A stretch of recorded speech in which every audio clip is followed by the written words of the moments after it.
Activation of the immune response typically begins when a pathogen enters the body.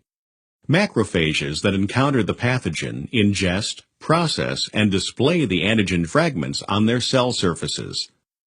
Macrophages with antigen fragments displayed on their surfaces are called antigen-presenting cells. An antigen-presenting macrophage interacts with a T helper cell that can recognize the same antigen.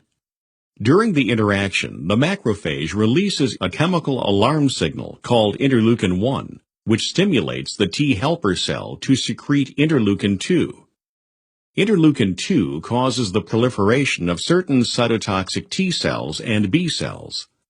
The immune response from this point follows two paths, one using cytotoxic T cells and one using B cells.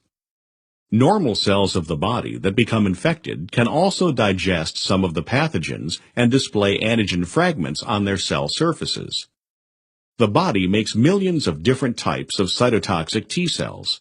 Each type is able to recognize a particular antigen. The cytotoxic T cells that are capable of recognizing the antigen displayed on the surfaces of infected cells bind to the infected cells and produce chemicals that kill the infected cell. Death of the infected cells results in destruction of the pathogen. B cells also come in millions of different types, each able to recognize a particular antigen. When B cells become activated by T helper cells, they differentiate into plasma cells. These plasma cells become antibody-producing factories, flooding the bloodstream with antibodies that can bind to the antigen involved in this infection.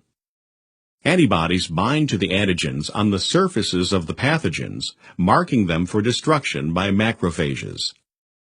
Some of the B cells do not turn into antibody factories, but instead become memory B cells that may survive for several decades.